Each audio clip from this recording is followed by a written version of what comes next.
because I always like to record the lecture. And I do always post that, so you know that's there. Let me share. Okay. So on Blackboard, you may have noticed I try to go in order so you can follow things. So here are all the ones we've covered. And then there are this separate, like if you just want to look at the PowerPoints. And then here's 3.1 and 3.2, 3.3 and 3.4. There's your link for YouTube. Life's Greatest Miracle is if you would like to watch it. It's not required, um, especially for people that have never experienced a live birth. They actually show you a baby being born. So I never force people to watch this, but if you've never had that video back when you were in high school, or if you've never experienced it yourself, you may want to watch it. It follows a couple through the entire pregnancy, including the birth of their child. And then right below that is the test. So, when we're done tonight and somewhere before, as long as it gets in before Wednesday, um, so I can have it graded by the next class, preferably Sunday. I did update the syllabus. Simple syllabus was being ornery, but I did put a new link that had the updates. So hopefully that went through. If not, just let me know and I'll just send you a copy of it. It'll be easier. But just download the test and just highlight with your computer the answers. If you have trouble doing that, it's fine if just like in the body of an email, you write 1A, 2B. Don't write out the words, just the letters, okay? Or you can write it on a piece of paper and take a good photograph of it that I can actually read. Sometimes they're really dark and I can't read the answers. And if I can't read the answers, I can't grade it. So you'll be getting multiple emails from me. So you can do that also. And right in with that test are the longer answer questions at the bottom.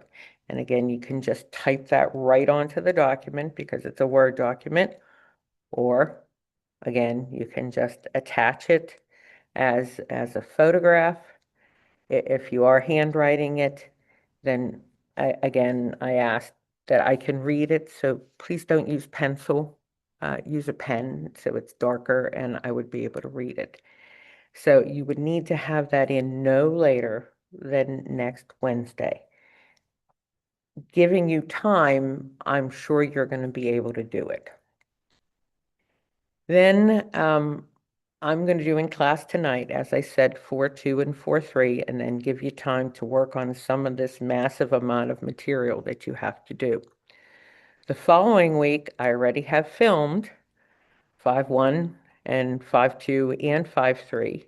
I grouped them together. So here are the PowerPoints and then the filming of those lectures and then filmed 5.2 separately. And then its link right below. So you can see if you just go progressively down, course modules, everything goes in order. So next week's class, I will be doing 6.1, 6.2, and 6.3 live to make sure I get 6.1 and 6.3 in because most of the next test comes from the sixes. I just switched the order there because I can always film 6.2 if I have to, but I'm hoping I don't have to. And from a previous class, I do have the first part of 6.3 filmed, but I don't think we'll need it. I think we'll easily be able to get those three, and that's the adolescence section. And then one of our next things we have coming up is the 10 games or toy reviews. And I just want to talk about that. The directions are online for the toy review, but you just go to any website. Amazon is usually the easiest because the pictures are right there, but you can, Google things. You can use Walmart, you can use Target.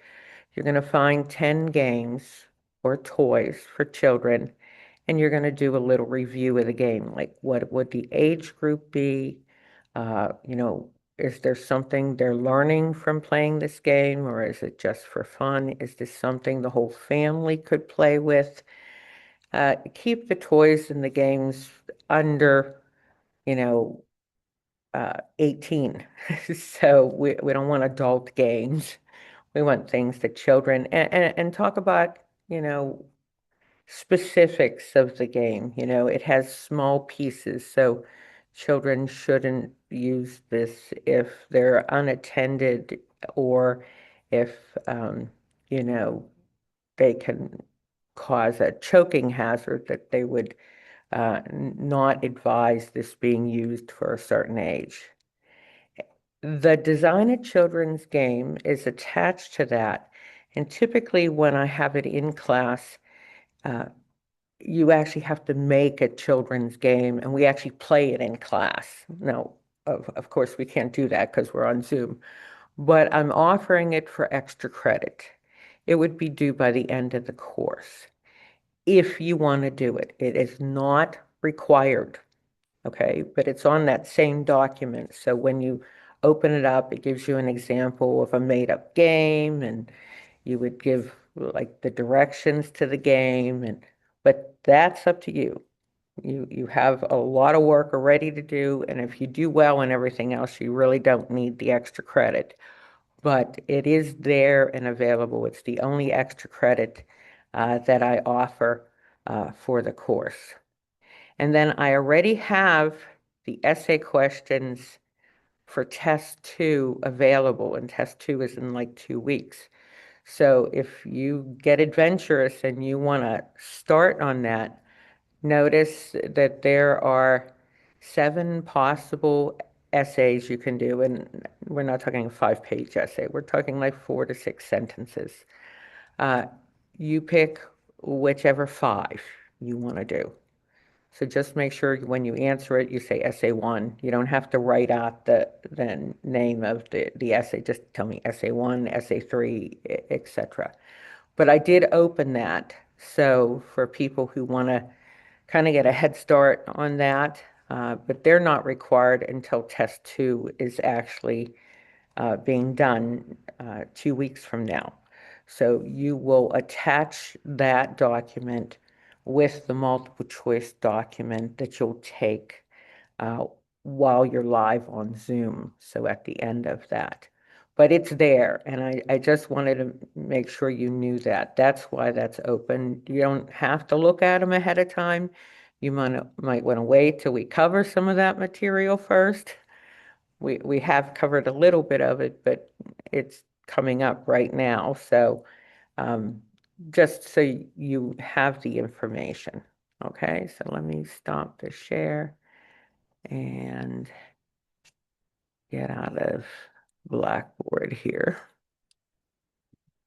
Okay, does anybody have any questions? Laura, I see a hand. My question was just so the first test number 1 is based on lectures 1 through 4. 1.1, 1.2, 1.3, 2.1, 2.2, 2.3, 3.1, 3.2, 3.3, and there's 1 or 2 questions from 4.1. That's it. But this is, like I said, open book, open notes. You'll find everything. There's nothing that isn't at least talked about in class or on the PowerPoints or with the readings. You would be fine. Test two would be that, like, the rest of 4, 5, and 6 were a good portion of the second test comes from the adolescent section. That's the 6.1, 6.2, 6.3. That's why I'll be doing those 3 live next week. the 5-1, 5-2, 5-3, there's a couple questions, but not as many. So I feel more comfortable giving you those to watch on your own and read on your own. The sixes, I definitely want to cover live. So if people have any questions, because that test isn't take home, that test is going to be done live, on Zoom. Does that help? Okay. And anybody else have any other questions? Okay, so again, our plan is to do 4-2 and 4-3, so I'm going to get started with that. Again, we're already recording.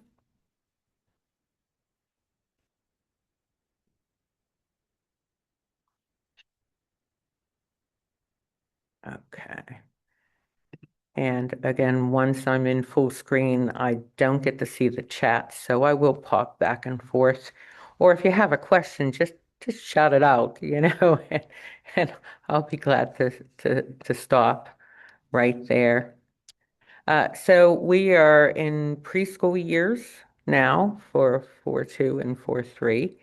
Uh, and like I said, there's some referral we'll be talking about, like one of the essay type questions you can refer to will be on childcare.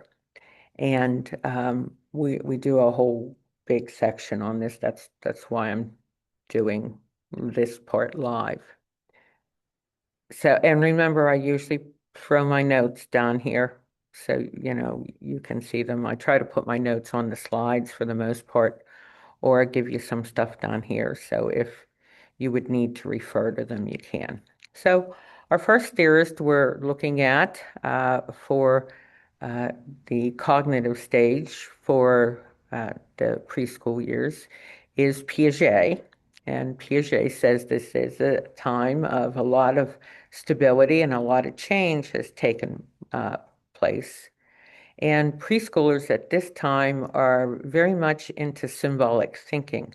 So if you drew a heart on a card, to them, that represents love. They can't express, what love is in detail. I always start singing, "What is love? Baby, don't hurt me." Now, we have adults that don't know what love is, but children have a simple understanding that that heart symbolizes that they care a lot about a person and somebody cares a lot about them. So that symbol of a heart and any other symbols that they use actually represent more difficult concepts that they won't fully understand until they get into like middle school and adolescence. But this is the time where they can use those symbols to try to make people understand their feelings and their thoughts and their emotions. When we talk about uh, what they see and what they experience, we label this as egocentric thinking. And by egocentric thinking, they believe everything is from their point of view. So if you really want to know what a child is seeing, you say, "Oh, look over there." You almost have to get in the same position that they are looking at that image because they don't believe you see anything other than what they say, you know. So, they're playing hide and seek and they hide behind a curtain and they say, "Oh, you won't find me," except you can see their legs coming out of the curtain, but they don't think you can see them because all they see is the curtain in front of them. So they think that's what you see. So that's what you have to do when you're a parent at age. You have to kind of pretend you don't see them. They will as they get older and move into the next stage, into concrete operations, then they can begin to see from the other person's point of view. Also, they're not attuned to what we would call the conservation task. If it looks bigger, they think it's bigger. So an example here, if you showed children these buttons, they would say that this bottom row has more because it looks larger. Even though children at this age know that 10 is more than 8, but because it looks larger, they think that there's more. So appearances can be very deceiving for children. That idea of conservation and Piaget's conservation task. There are plenty of them that are on YouTube that you could watch. Psych students who have filmed their own children doing the conservation task with 2 glasses of water that are exactly the same in size and having one really tall glass.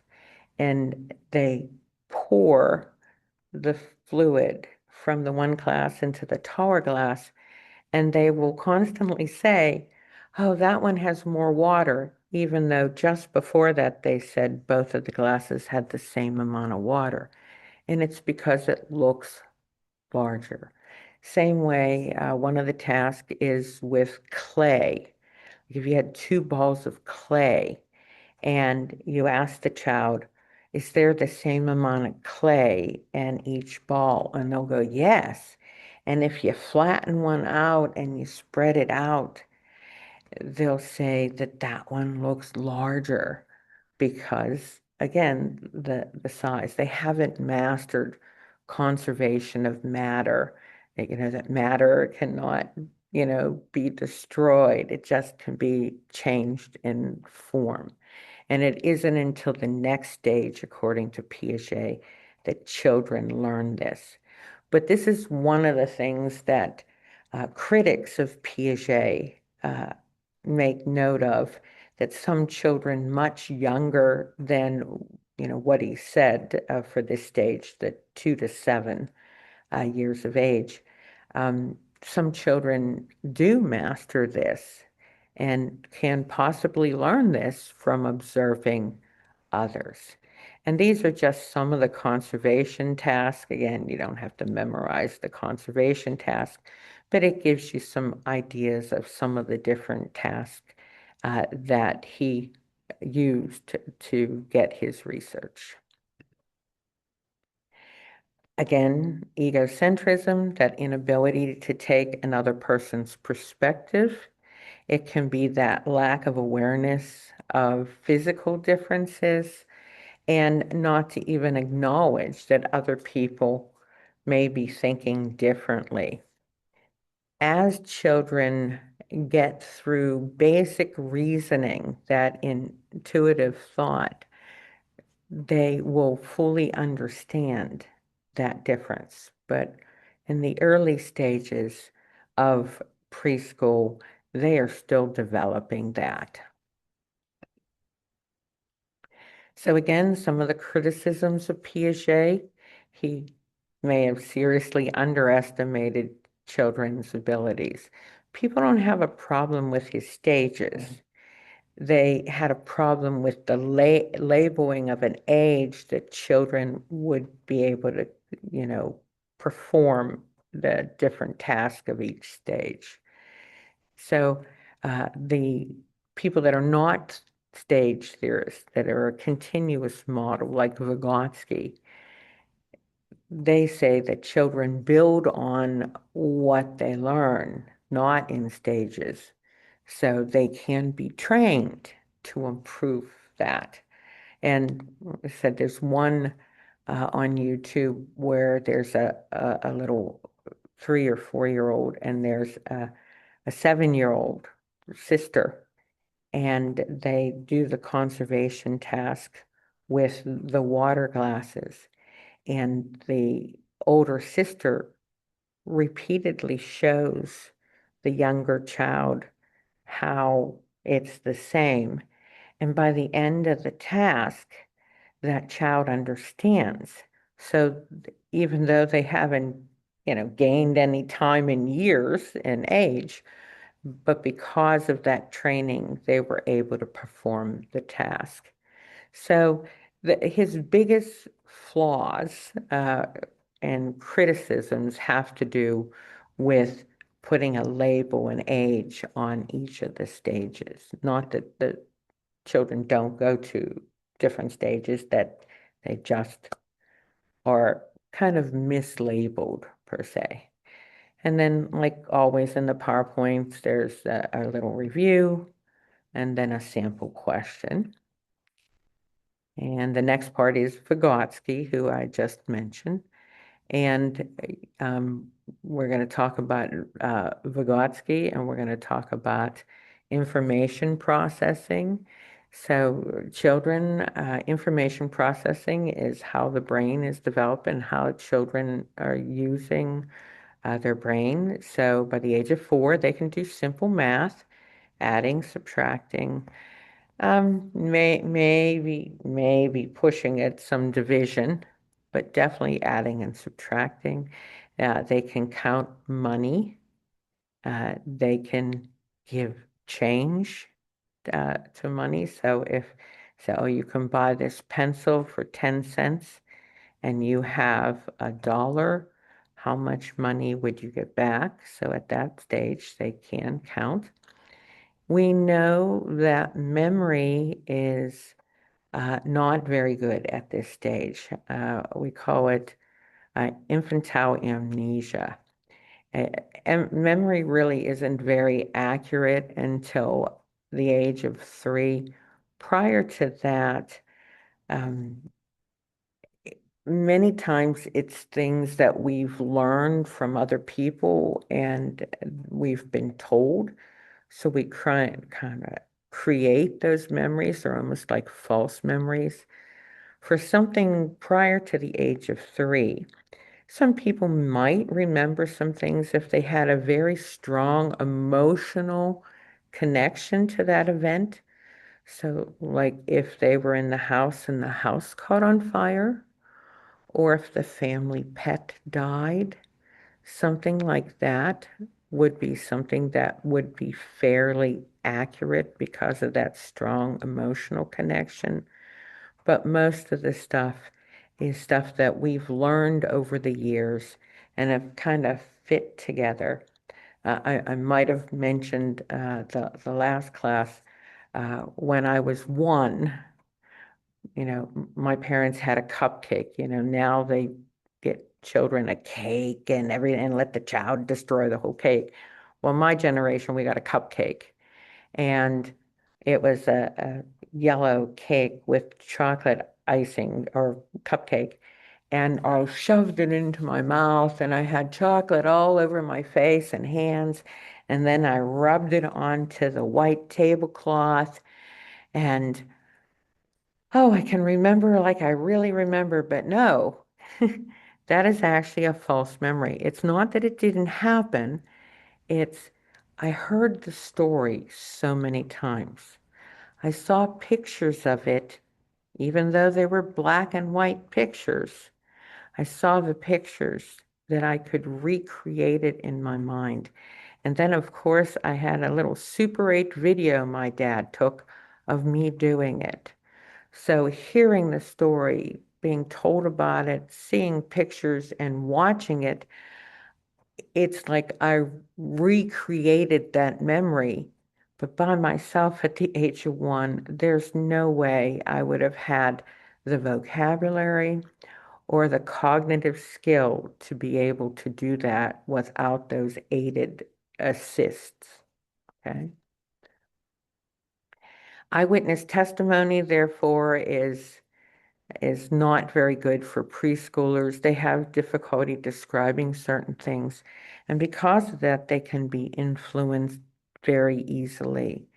If they witnessed some sort of crime that took place, if somebody suggests to them that this happened or that happened, they could actually recreate that as part of what they believe their recollection of what happened. So even in the court systems, we realize that. And again, I put the study down at the bottom here in the notes if you would want to refer to it. The information processing people also say that perception will gradually improve as they move through, these preschool years. So the closer they get to 5, 6, they're already have formed many memories and are able to do simple problem solving. They're thinking more logically and clearly, but at 3, they're still working on that. So preschoolers do have increased attention span, so they can participate in activities and focus on things for a longer period of time. They would never be able to watch this lecture for hours. It's hard enough for adults to do that, let alone a young child. But they also can learn to identify and focus on more than one dimension of an object. And they can actually learn to monitor themselves paying attention. They can focus that, oh, I've kind of been doing something else, so I need to go back to this. Critics say with information processing that sometimes there's too much detail put on things that are sequential in processing, and it doesn't really give a complete picture of what the child is able to do at that time in their life. Vygotsky says society and culture and people they're around and social interactions are very, very important because this is where children learn. They learn from each other and what's going on in their environment and what's going on in their society or in their preschool or in their home or with their friends. And that's why those interactions are very, very important. Vygotsky is different from Piaget in that he is not a stage theorist.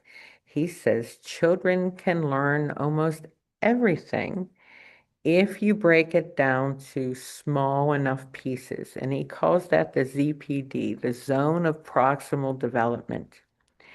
And if you scaffold, just think of scaffolding like when people are painting a house, you climb up one step at a time as you rise higher. So think of that as a cognitive development, where if you start with something very small and add to it. So they're in kindergarten and you want to teach them algebra, and you're probably going, why? Right? But let's say you did. Vygotsky's saying if you made the difference between what they know to the next step in a small enough piece that they would be able to reach that. So you would start with basic addition, 1-digit addition, then 2-digit addition, then maybe 3-digit addition. And then you would move to subtraction, 1-digit subtraction, 2-digit subtraction, 3-digit subtraction. And then you could start with multiplication, etc. You could build one little step at a time. Now, the question is, should you? Should you do that for children? They can easily get frustrated, of course, if they don't catch on right away. But eventually, children can learn to perform a task with a little bit of help. That's something that they couldn't do before, just by making it in small enough steps. Again, zone of proximal development. That scaffolding helps people to and encourages them to be more independent and grow. And that's what we want in our children. You know, we want them to grow and develop. It's hard for parents sometimes, when it's like, oh, my baby is growing up. But that's what you want. That's your job as a parent, is to help these children grow and develop eventually into adulthood. So going from pencils and crayons and writing on paper and using screens, computers.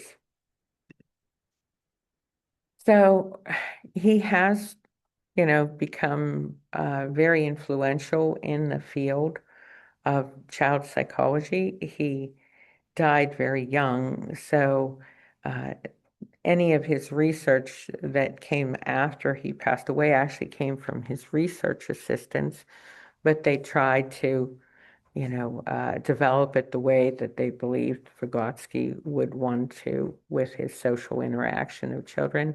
It is hard to test. How do you know what's a small enough step, how many people you have to test to get an adequate data, etc. And it doesn't really talk about attention span and memory at this time period. And there's Vygotsky. And then the review of what we just said, and more review, and a sample question. And the last section of this part, language development. And it's amazing when you think about it that, you know, first they start, we know, with telegraphic speech. We talked about that the last time. Those two-word sentences per se, like got milk. It explains everything, right? You don't need a whole long sentence, just got milk. They want some milk. Now, sometimes prior to the early stage, they may associate milk with every drink. So you hand them a glass of milk and they're like, no, no. They wanted juice, but they didn't really know the word juice, so they used the word milk to replace it. But the way they use the words in a sentence, that increases with age. By the age of 6, their vocabulary is approximately 14,000 words, and they learn them very, very fast. That's what we mean by fast mapping. They only have to hear the word once, or uh, have it used in a sentence or in a situation, and they will master that word. So by the age of 3, children can do plurals, possessives, past tense, and they can actually answer and ask complex questions. So when you do your interview of children, either the 0 to 3 or the 3 to 6, you would want to look for this to see how they formed language by that point in time. And you would talk a little bit about that in your, one-page summary. So they don't, they can't diagram sentences. They're not doing complex sentences. They're not writing autobiographical summaries of their life, but they can now communicate fairly well, not only with other children, but with adults. These are my favorite. These are WUGs. I've always liked the WUGs. I don't know why. But this is an example of how, a child would develop this. So at first, if they would see a WUG, and that's that little bird there, and they say, this is a WUG. Now, if they have two of them, you know, they would say that there are two wugs. They would make it the plural. Whereas prior to this development, they would just use the single word of wug, a simple word. Private speech. Private speech is important not only for little children, it's something that we use even as adults. If you've ever talked yourself through doing something, Say you were putting together something from IKEA and you're looking at the directions and you're like, okay, it wants slot A to go in slot B, and okay, this is slot B. That's private speech. They're just doing it at a simpler form than adults, but they are able to uh, talk about what they're thinking and communicate not only with themselves but with others. It helps guide them in their behaviors and their thoughts.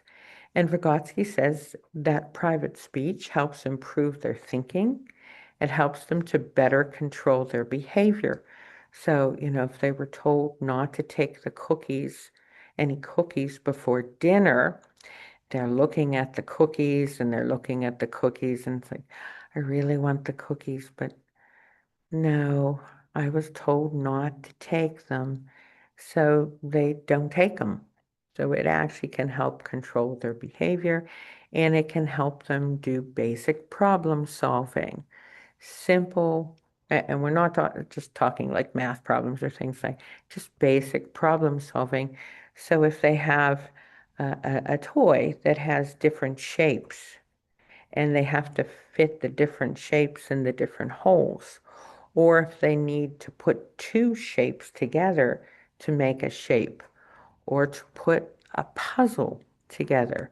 So the ends of the pieces of the puzzle line up, they can talk themselves through it.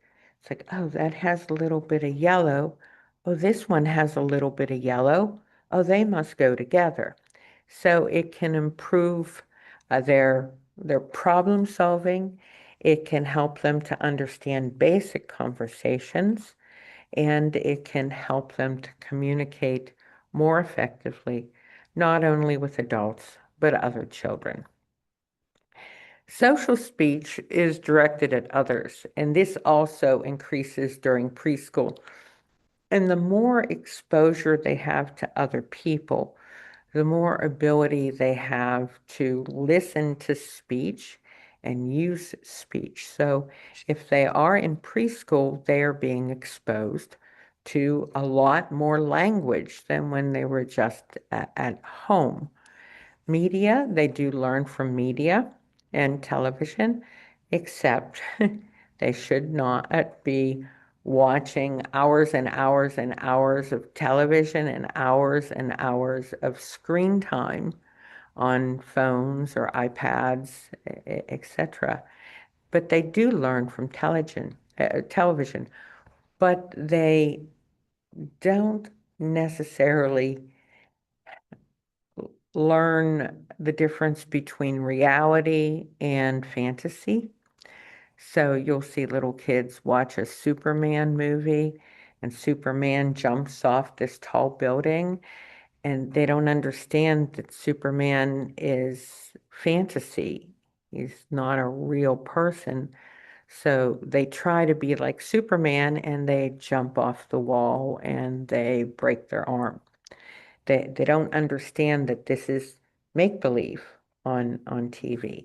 So you shouldn't just plop your child down in front of the television, like a babysitter, and hope that they're going to understand everything that they see, because they don't. The advice from most psychologists is if they are going to be watching television, then it should be done with an adult or an older child present who can help explain some of this stuff. The average preschooler watches more than 21 hours of television a week. That's a lot of time. And that's not including computers because they do have access to that.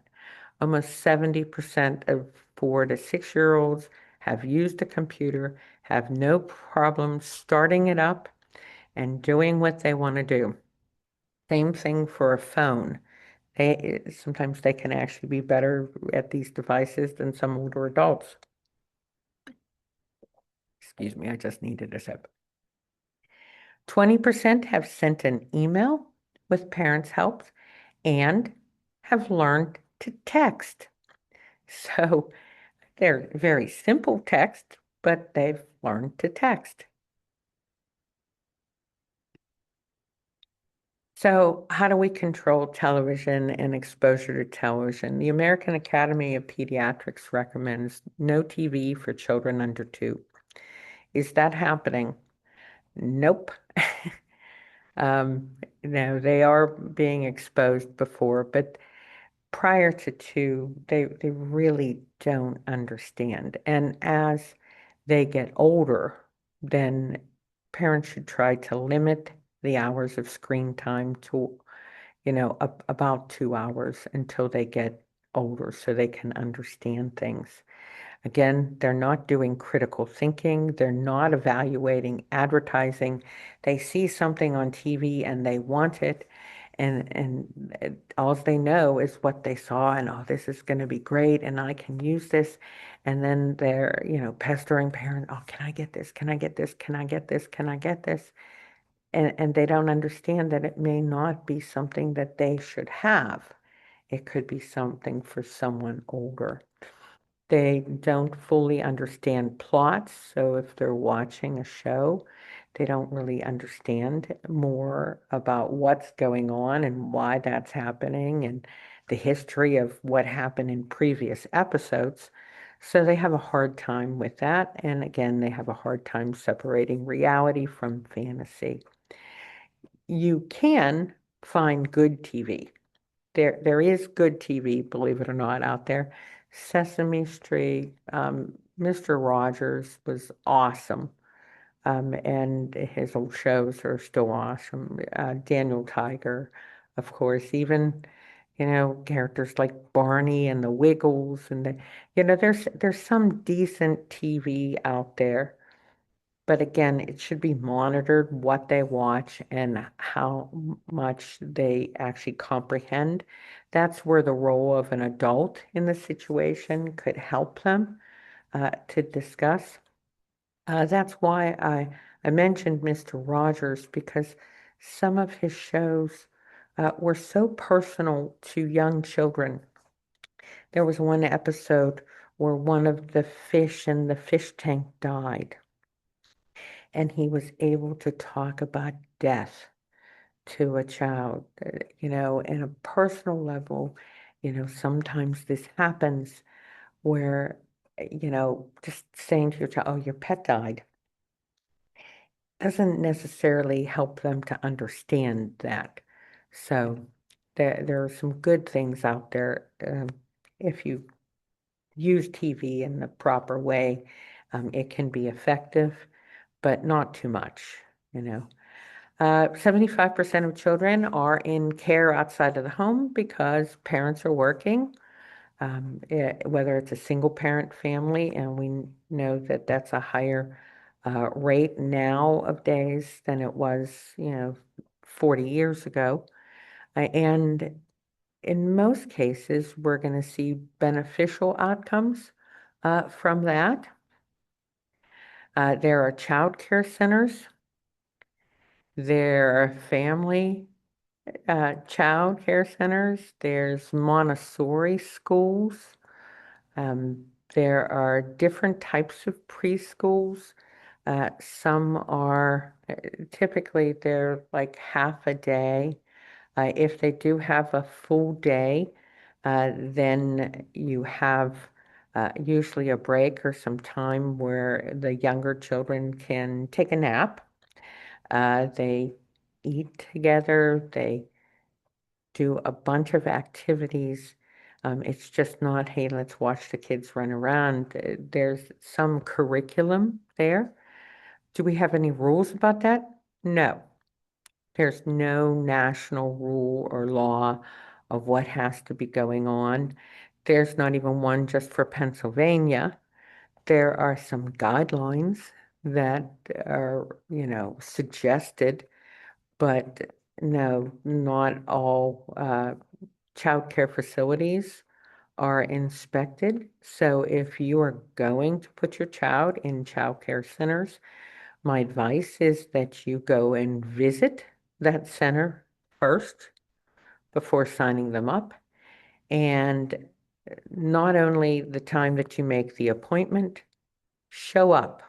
Just show up one day when they're not expecting you so you can actually see what's going on in real time, not that they did this or did that because you were there. So there are different preschool development models. They have different amounts of staff. To anybody who knows preschool workers, they have a very hard job and they don't get paid worth what they do. Not even close. Regrettably, some people at McDonald's make more money than childcare workers, which is kind of sad when you think that they're helping to form our young people. Uh, Said there's after school care, so there's preschool and they may have programs for after that time till when parents can get there after work. But you should look to see, what is going on.